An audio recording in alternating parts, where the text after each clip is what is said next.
Should you call or write to a debt collector in the UK? If a debt collector has sent you a letter, an email, or a text asking you to call them, it can feel easier to just pick up the phone and get it over with. But when you are stressed, tired, or worried about money, a phone call can put you on the back foot. You may feel rushed. You may say more than you meant to. You may agree to a payment you cannot really afford. And if something is agreed verbally, proving it later can be difficult. That does not mean you should ignore the debt collector. It means you should choose the communication method that protects you best. In most debt situations, writing to a debt collector is usually safer than calling, because it gives you a clear record of what was said, what was requested, and what was agreed. So, let's break this down. Should you call or write to a debt collector in the UK? What to always put in writing, and what to check before you agree to pay anything? First, the quick answer. In most cases, write to the debt collector by email, letter, or secure message instead of dealing with everything over the phone. Writing gives you time to think, check your budget, ask for proof, and keep a record of any agreement. A phone call may be useful for simple admin, but important matters, such as payment offers, settlement agreements, complaints, disputes, and affordability, should be confirmed in writing. If you do call, ask them to confirm the outcome in writing before you make any payment, or rely on what was said. FCA rules say firms must communicate clearly and treat customers in arrears or default with forbearance and due consideration. So before you reply, there are a few useful next steps to think about. If you're not sure whether the collector has the right to contact you, it is worth checking your legal rights first.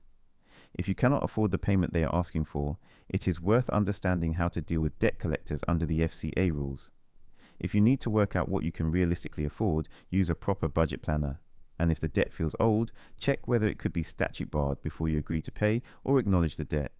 Do not rush into a call just because a letter tells you to phone.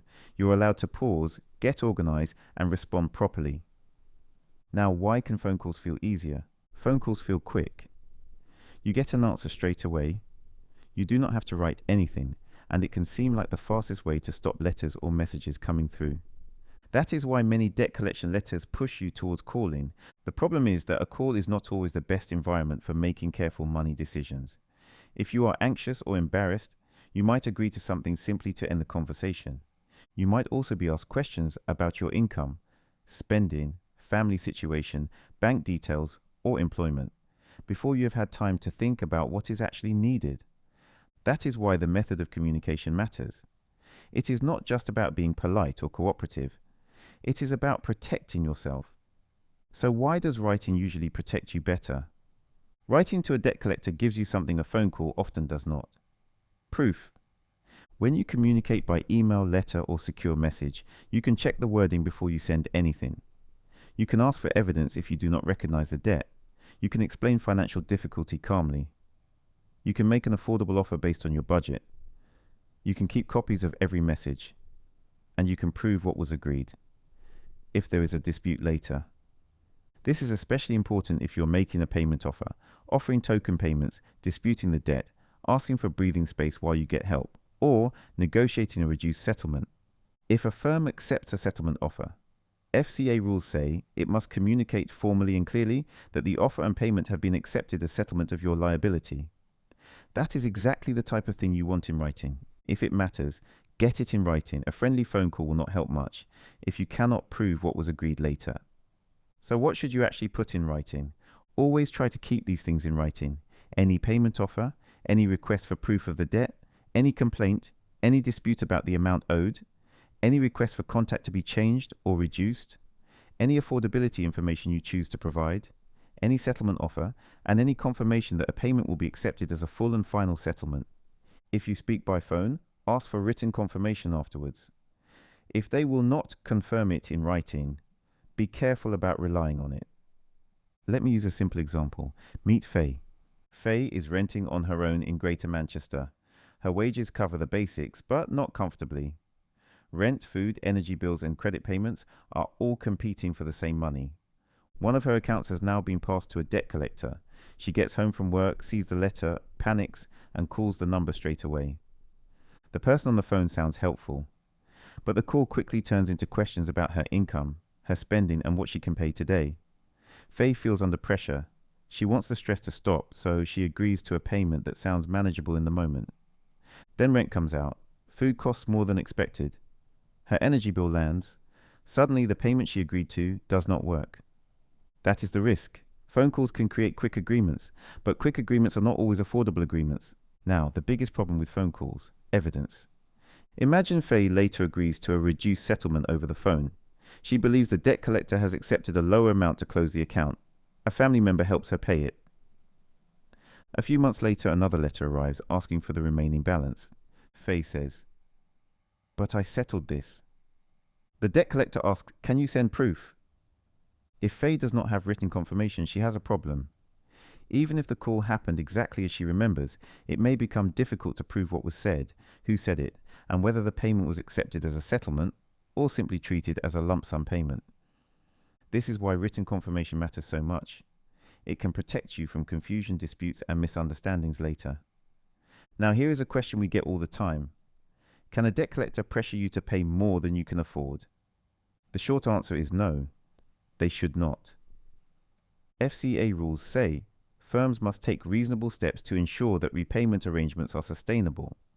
And a repayment arrangement is unlikely to be sustainable if it means you cannot meet priority debts and essential living costs, things like rent, mortgage, council tax, food, or utility bills.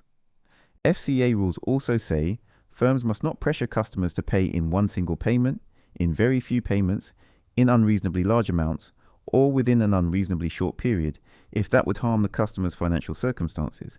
That is one reason why writing can be powerful. It gives you time to complete a budget first and make an offer based on what you can actually afford, not what you felt pushed into during a call. So, when is it okay to call a debt collector? Calling is not always wrong. Sometimes it can be useful for basic admin. Things like checking whether they received your letter, asking for the correct email address, requesting a reference number, or confirming where to send documents.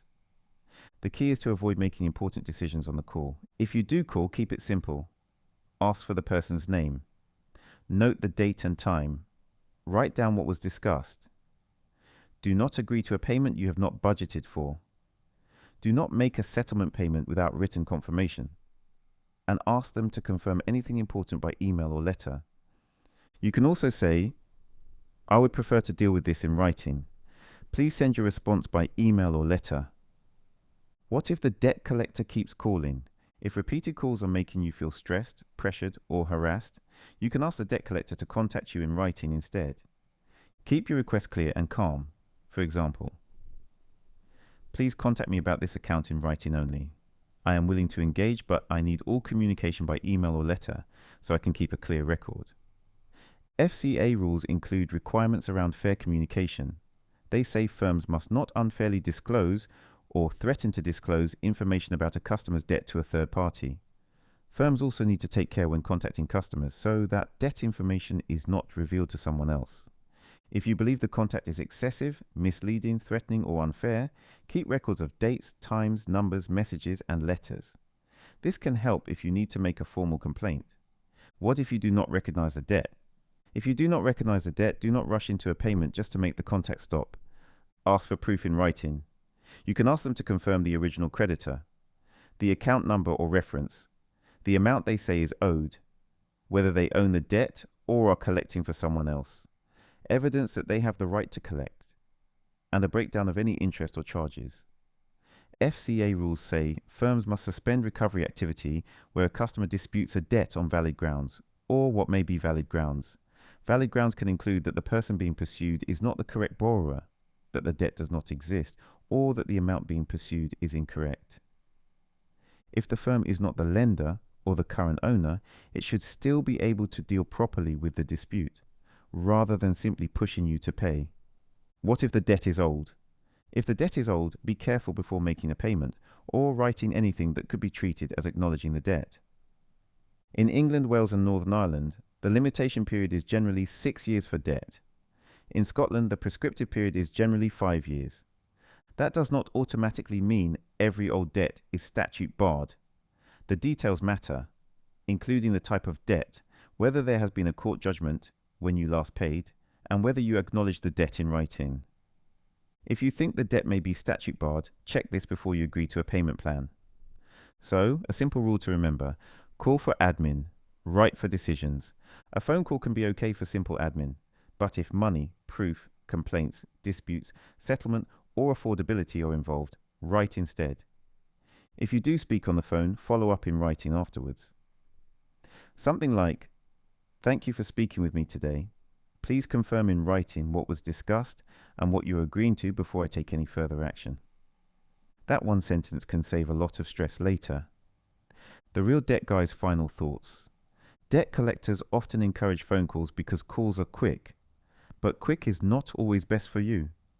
When you are dealing with debt, you need time to think clearly, check your budget, and protect yourself with a written record. That does not mean you are being difficult. It means you are being organized. The safest approach is simple. Do not ignore them, but do not let yourself be rushed either. Write where possible. Keep copies. Ask for proof if something does not look right. Get any agreement confirmed before you pay. And if the payment they want would leave you short for rent, food, council tax, or utilities, it is not affordable. You are allowed to slow the conversation down. This is general information and education only, not personal financial advice. The Real Debt Guy is not FCA regulated.